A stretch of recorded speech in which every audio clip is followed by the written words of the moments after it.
Programa Ponto de Vista com Nelson Freire. Oferecimento. Sistema Fé Comércio RN. Trabalhando para o desenvolvimento da RN. Consórcio Dourado. Seu sonho sem juros. Ligue 4008-6868. Sicredi. Gente que coopera, cresce. Realize. Otimizando resultados para a sua empresa. O programa Ponto de Vista de hoje continua especialíssimo. E hoje recebe o médico pediatra Dr. Ney Fonseca, que vai nos falar sobre a criança, os pais e o coronavírus. Um tema atualíssimo. E ele, como médico de crianças, tem muito que dizer para nós. Eu quero agradecer, doutor Ney, por você ter aceitado o convite de bater esse papo com a gente, e quero agradecer em nome das mães, dos pais, dos avós e das avós, que durante a semana me deram os parabéns, porque eu ia ter esse contato com você. Muito obrigado por você ter tirado o seu tempo para conversar com a gente. Nelson, muito bom dia. É um prazer estar com você. Eu estou bem ciente da responsabilidade que eu tenho ao frequentar um programa de tamanha audiência como a sua, e principalmente por tratar de um tema tão delicado e atual como esse. Vamos ver se eu posso trazer alguma contribuição para vocês. Certamente vai trazer muitas. Doutor Ney, como é que estão se comportando as crianças nessa atual pandemia? Ô, Nelson, depende da idade, evidentemente, né? Uma criança pequenininha, de 1 ano de idade, se comporta de uma forma, e de acordo com a idade, a gente vai tendo outros comportamentos. Os adolescentes também se comportam de outra forma. Na verdade, se eu pudesse resumir numa frase só, eu diria que a criança, ela se comporta, ela é um espelho do que acontece na família. Então, vai depender muito de como os pais estão se comportando, como a família está se comportando. Isso vai se refletir diretamente na forma como a criança se apresenta. Agora, evidentemente que o cenário é um cenário de preocupação geral, de angústia geral. E as crianças também, mesmo que muita gente pense que isso não possa acontecer, elas também sofrem muito à sua maneira, e é preciso que a gente aprenda a entender esses sinais e a como atenuar essa situação. Sobre a doença propriamente dita, a Covid-19, quais os sintomas que aparecem nas crianças? O Nelson, olha, isso é uma grata surpresa, né? Quando o Covid apareceu, logo no início do ano, janeiro, fevereiro, começou a se falar nos primeiros casos, março, a coisa começou a crescer, e nós, pediatras, ficamos esperando o que é que as crianças iriam apresentar. E, para nossa grata surpresa, os casos não foram aparecendo. E o tempo foi passando e os casos não foram aparecendo na pediatria. E os hospitais começaram a se encher de pacientes adultos graves e as crianças continuavam sem aparecer doentes. Então, a gente chegou à conclusão, no início, e conclusão essa agora já bem estabelecida, de que realmente as crianças adoecem muito pouco do Covid. Elas têm uma forma de resposta diferente ao vírus, se é que o vírus consegue realmente penetrar nelas, por vários fatores que a gente pode discutir depois. Isso faz com que as crianças praticamente não adoeçam, e quando adoecem, o faz de uma forma muito leve, com manifestações respiratórias bem suaves, tipo espirros, tosse discreta, quase nunca tem febre, e um leve quadro diarreico que não dura mais do que 1 ou 2 dias. Então, a sintomatologia a nível de domicílio, a nível de ambulatório, na pediatria, é muito branda, completamente diferente daquela que os adultos apresentam. Você pode dizer, então, aos pais e às mães que estão assistindo a gente, que, na verdade, o Covid não se agrava nas crianças, não é verdade? Talvez, Nelson, essa seja a mensagem mais importante nessa nossa conversa, que é para tranquilizar os pais. Felizmente, a natureza nos deu esse presente de que as crianças não estão sendo acometidas. Imagine um cenário, se nós tivermos o mesmo cenário de que está acontecendo com os adultos, se as crianças também estivessem sendo acometidas, não é?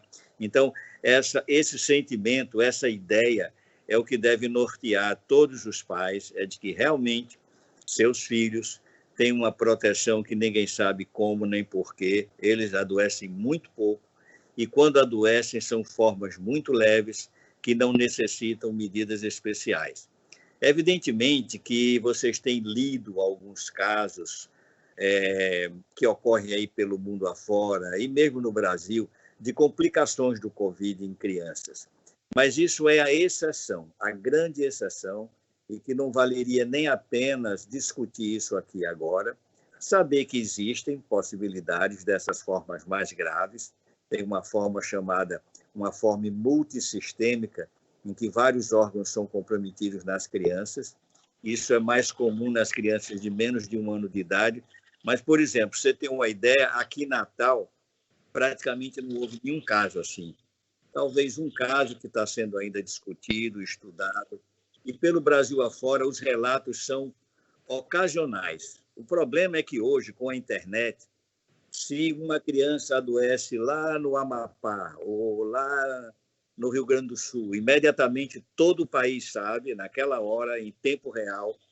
E essa é uma característica dessa pandemia, é uma pandemia, uma doença nova que está sendo estudada em tempo real. À medida que os acontecimentos vão surgindo, a ciência, os médicos, os pesquisadores vão emitindo suas opiniões, que nem sempre são confluentes, porque a verdade na ciência, ela às vezes não é absoluta e ela muda muito, não é? Então, além dessa indecisão própria de uma doença nova, existe o tumulto causado pelo mau uso da internet, que é uma prática hoje comum, em que todo mundo se arvora no direito de emitir uma opinião ou um parecer. A gente costuma brincar dizendo que o Brasil hoje tem 200 milhões de infectologistas, não é? Todo mundo pega seu celular e emite uma opinião. Então, é preciso a gente saber filtrar, até para manter uma certa serenidade. Os fatos estão acontecendo, nós estamos aprendendo rapidamente. Quando você me procurou há uns 2 meses atrás para a gente ter essa conversa, você deve se lembrar que eu lhe falei, Nelson, vamos aguardar mais um pouco, os fatos estão ainda tão no início, não há como a gente se definir. E agora, realmente, a gente aprendeu muita coisa nesses 3, 4, 5 meses.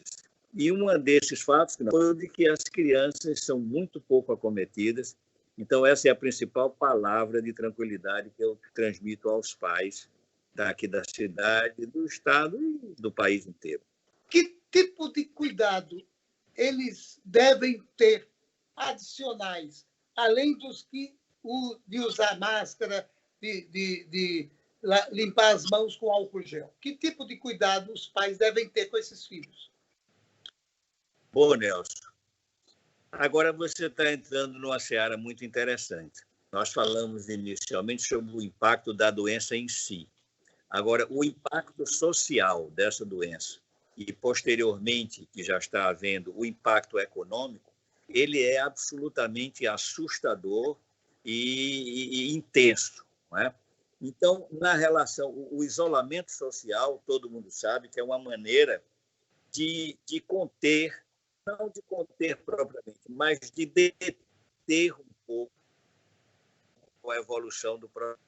Mostrar que essa quarentena ele apenas faz com que os casos não aconteçam todos ao mesmo tempo e não haja essa sobrecarga que está acontecendo em algumas regiões, que já aconteceu em algumas e que agora aqui em Natal nós estamos chegando no nosso pico, não é? Então, nessa fase em que todo mundo fica recluso, nós temos que ter uma série de cuidados no lidar com as crianças. Em primeiro lugar, a questão do uso das telas eletrônicas. Como as crianças maiores estão fazendo estudando à distância, né? A medicina pela tela, estudo o ensino à distância. Além disso, eles devotam uma parte do seu tempo durante o dia no uso de celulares, de iPhone, para as brincadeiras e para os jogos, o que faz com que a criança passe uma enorme parcela do seu tempo nessas telas eletrônicas, o que sabidamente é danoso para as crianças, não é? Então, entre os vários cuidados que a gente deve ter nesse isolamento, um é tentar diminuir a exposição a essas telas.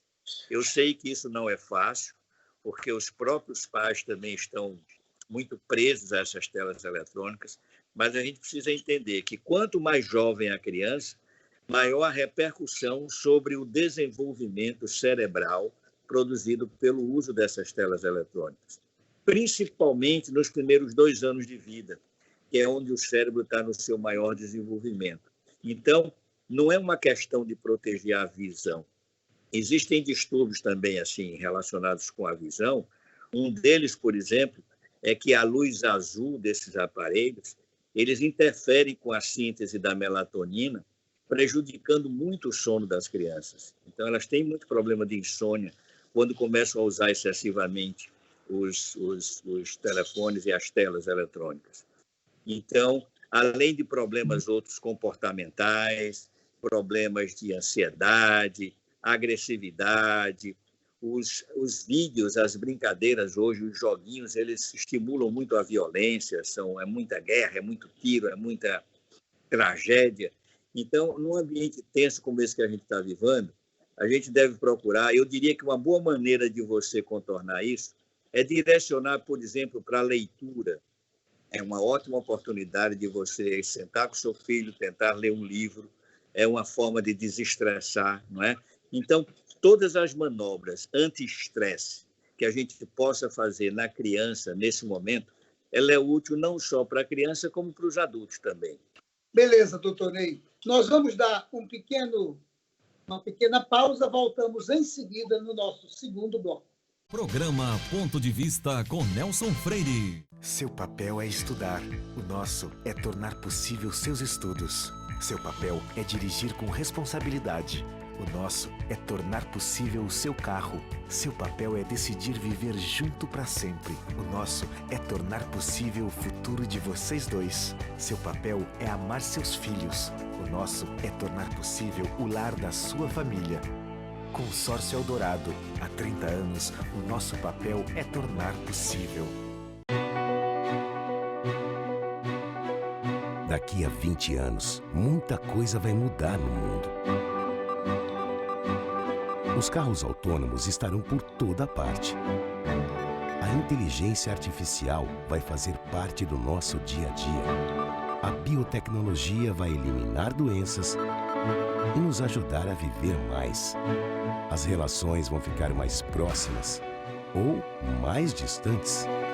E todo mundo, dizem, vai falar a mesma língua.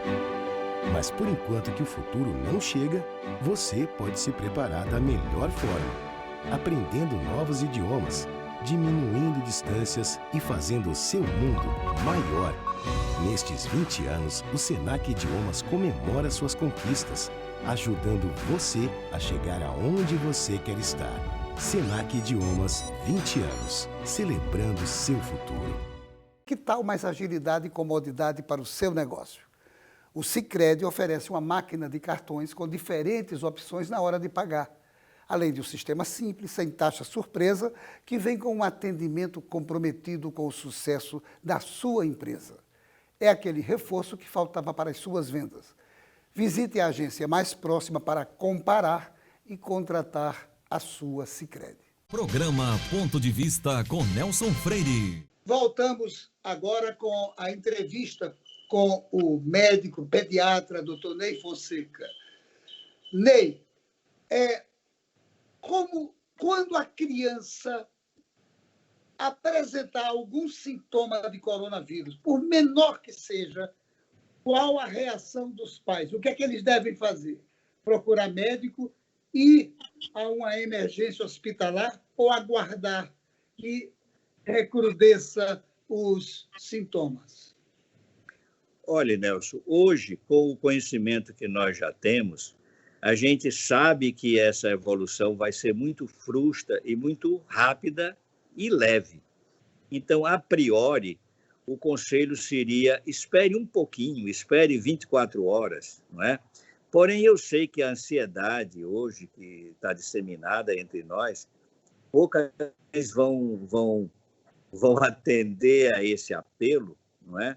Então, aquelas que tiverem a facilidade de contactarem com algum pediatra ou algum médico que acompanhe a criança, para deixá-las mais tranquilas. Mas, assim, para quem tem dificuldade em ter acesso a um atendimento médico, deve esperar um pouquinho, tratar, até porque, eu volto a insistir, são sintomas extremamente leves. É um narizinho escorrendo, é um espirro, uma dor na garganta que só os maiores é que referem, uma febre muito discreta, e são sintomas que desaparecem em 24, 48 horas. Então, na verdade, não há necessidade de procurar um serviço médico que pode eventualmente estar sobrecarregado por conta desses sintomas leves. E quanto ao uso de medicamentos, então não há indicação, não há evidências, pelo menos na infância, de que nenhuma medicação dada assim profilaticamente ou mesmo para tratar nessa fase, como as crianças não adoecem, então a recomendação da Sociedade Brasileira de Pediatria é que realmente se faça só medicação sintomática, controle a febre, os sintomas e aguarde, viu? O conselho seria, então, aguardar um pouco. As crianças podem contaminar os irmãos ou outras criancinhas? Nelson, isso é muito curioso. Veja como nós aprendemos assim em tempo real. Logo que essa epidemia surgiu, a impressão é de que as crianças poderiam não ter a doença, mas seriam os grandes vetores, os grandes transmissores, né? Passaria para os irmãos, passaria para os avós, não é?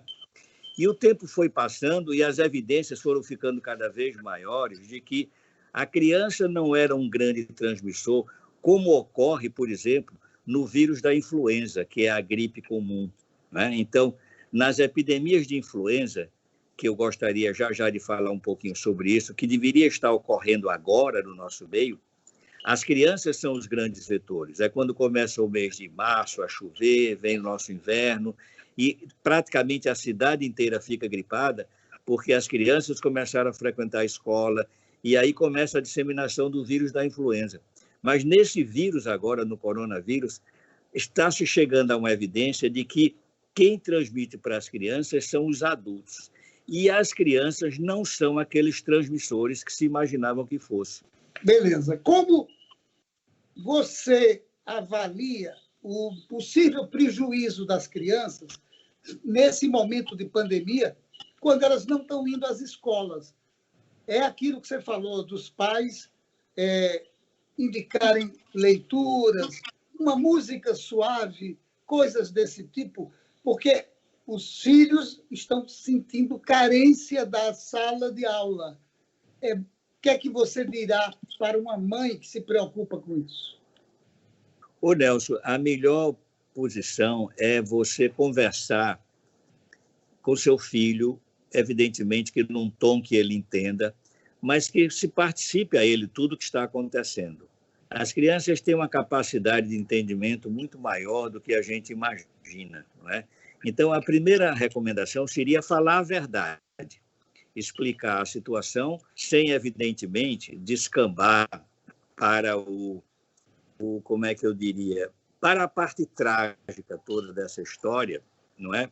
Você veja que o assunto morte, ele nunca foi tão pensado. Dizem não, é a única certeza que nós temos na vida é que um dia vai chegar a morte, né?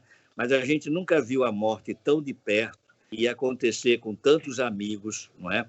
E essa insegurança, e a televisão e a imprensa, de uma maneira geral, tem explorado muito esse tema, não é? De uma forma até irresponsável. Na hora que a gente assiste aquelas filmagens que houve em alguns estados, de filmando os cemitérios e outras coisas mais tristes, as crianças ficam vendo e assistindo isso, não é? Eu, particularmente, parei de assistir televisão, não é? Porque já não aguentava mais esse tipo de informação maciça e contínua. Então, esse tipo de pensamento também ocorre nas crianças e a gente tem que conversar abertamente com eles de uma forma mais palatável, mais suave, mas é conversar abertamente, explicar o porquê das coisas, o porquê de usar a máscara, dos cuidados que se deve ter, e trazer sempre uma palavra de otimismo que logo, logo isso vai estar passando, não é? O prejuízo didático, o prejuízo no ensino que eventualmente ocorra, e ele vai ser mais intenso nas crianças maiores do que nas menores, isso é inevitável, mas isso é recuperável. Eu acho que nesse momento isso não deve ser uma preocupação dos pais.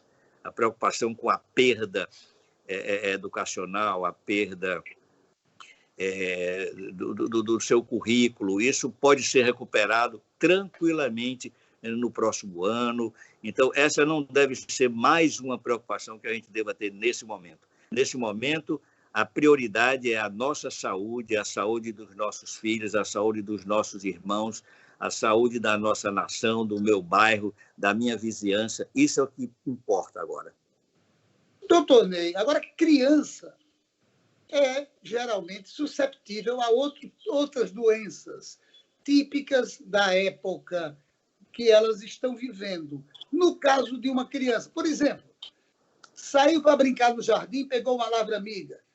A mãe vai ficar apavorada. Ela vai querer saber. Certamente eu vou perguntar por ela qual o comportamento que a mãe deve ter. Ir ao pediatra da criança, telefonar ou fazer uma consulta tecnológica, como a nossa entrevista. Nelson, olha, esse é um dos fatos assim que está mais me impactando na minha vida pessoal, não é? O pediatra, como a maioria dos médicos, mas principalmente o pediatra, sempre usou o recurso do WhatsApp para se comunicar com as mães. Já é um recurso relativamente antigo e a gente já fazia isso no dia a dia. No entanto, com essa epidemia, passou-se a ter a necessidade de fazer uma consulta mais demorada e então surgiram as teleconsultas e eu estou surpreso com a capacidade de resolução desse tipo de atendimento, não é? Desde que quem esteja no teleatendimento tenha o conhecimento e a responsabilidade de saber daqueles casos que necessitam de uma atuação presencial. Mas esses casos, na verdade, são muito poucos, não é? De modo que é uma experiência nova. Eu imagino que a gente vai sair dessa epidemia, não só na área médica, mas como em todas as atividades urbanas, com uma visão assim muito mais esclarecedora, uma visão muito diferente do teletrabalho, não é? Da teleeducação, não é? Nós vamos ter, eu não sei se a palavra evolução ela é empregada corretamente, se isso é uma evolução, mas o fato é que ela está ocorrendo. E eu queria fazer um comentário, Nelson, é o seguinte, se você for hoje no pronto-socorro, por exemplo, da Unimed, ou no pronto-socorro da Promater, você vai ficar surpreso, porque não tem ninguém. As crianças pararam de adoecer, né? Eu tive a curiosidade de fazer um levantamento dos meses de março, abril e maio, dos anos de 2018, 2019 e 2020. Uma amiga minha, a doutora Ivana, colaborou. A doutora Ivana é uma baluarte ali na emergência da Unimed, e ela me trouxe dados que eu já esperava. A média de atendimentos no mês de 2018 para o mês de março era em torno de 5.000 atendimentos mês. Em 2019, 4.900 atendimentos mês. Em 2020, 400 atendimentos mês. Então, baixou de 5.000 para 400 atendimentos mês. Aí você me diz, por quê? Será que é porque as pessoas estão com medo de ir no hospital? Certamente, um grande componente é assim, pessoas que estão com medo de ir no hospital. Mas é que as viroses deixaram de circular, né? E o pronto-socorro deixou de ser procurado por fatos que a própria mãe está resolvendo em casa, não é? Então, eu diria que quando a criança apresente algum sintoma, alguma patologia, a mãe vai ter que ter o discernimento de saber a quem procurar, se tiver acesso a...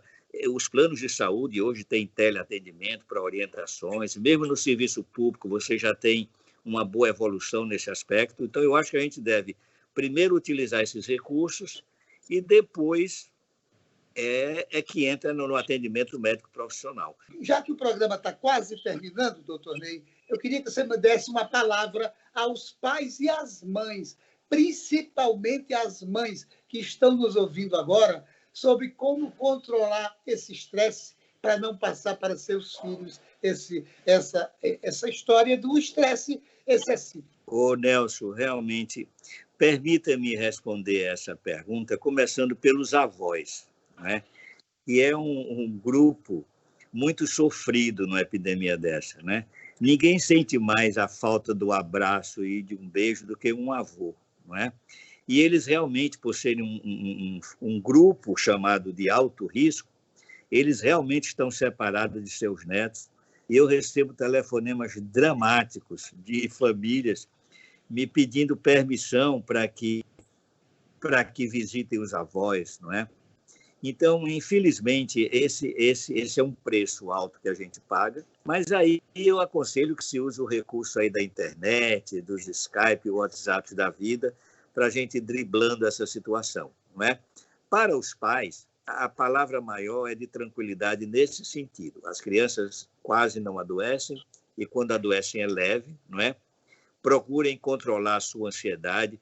Eu sei que o impacto econômico dessa doença, dessa pandemia, ele é trágico e agora é que nós vamos começar a sentir ele. Isso é um aspecto do problema que eu não quero nem entrar nessa seara, porque eu tenho um receio do que é que vai acontecer no mundo e num país que vinha socialmente tão instável como o nosso, não é? Eu diria assim, que nós temos que manter a calma, nossas crianças estão resguardadas, graças a Deus, não é? Nós dispomos hoje de recursos, a rede hospitalar está realmente congestionada, então é preciso que se mantenha esse isolamento social, até esperar esse famoso pico passar, que aqui para nós chegou recentemente, ainda não passou, então é preciso seguir as normas, as orientações das autoridades sanitárias locais, não é? Mas manter a calma, não é? Cada um ter assim um cuidado especial com a atividade física, isso tem que ser feito dentro do apartamento, não é? Eu estava caminhando aqui no meu apartamento outro dia e meu cachorrinho me caminhando, me seguindo atrás, e eu fiquei vendo, mas que situação, nunca pensei nisso, não é? As pessoas, a gente tem que se lembrar também do grande contingente de pessoas que moram em situações insalubres, em bairros mais pobres, em que não há essa facilidade de fazer atividade física, não é? A gente tem que pensar muito nesse grupo populacional. E eu acho, Nelson, que nós vamos sair dessa pandemia logo, logo. A vacina é a grande esperança, não é? Também a imunidade comunitária chamada, à medida que os casos vão acontecendo, a população começa a ficar imune e quando atingir um determinado patamar, que a gente ainda não sabe exatamente quando vai ser atingido, nem qual é o patamar, 70%, 60%, para o sarampo é 90%, mas para essa doença pode ser diferente. Então, a partir daí é que a gente vai ter realmente uma tranquilidade e até lá a gente tem que procurar diminuir essa desigualdade social que existe no nosso país, que existe na nossa cidade. O sentimento de solidariedade, ele está muito vivo em todos nós, não é? Ele como que foi despertado por essa comoção nacional, não é? Então, a minha palavra é essa, é de tranquilidade. As crianças adoecem pouco, os pais têm que procurar ter tranquilidade, manter a cabeça leve, ver menos programas de televisão que só destroem a nossa tranquilidade, curtir esse momento ímpar, sofrido, mas ímpar, não é? E assim a gente atravessa esse drama, esse pesadelo com mais tranquilidade. Doutor Ney, depois dessa aula, eu só tenho a lhe agradecer. E faço isso com muita alegria, porque eu agradeço a você em nome das mães, dos pais, dos avós, das avós, e em nome da produção do meu programa, porque realmente foi uma conversa esclarecedora. Quero agradecer por você ter disponibilizado um pouco do seu tempo para essa entrevista de hoje no programa Ponto de Vista com Nelson Freire. Muito obrigado, renovo os agradecimentos. E a você, meu amigo, minha amiga, a certeza de que no próximo Ponto de Vista traremos outro assunto de real interesse.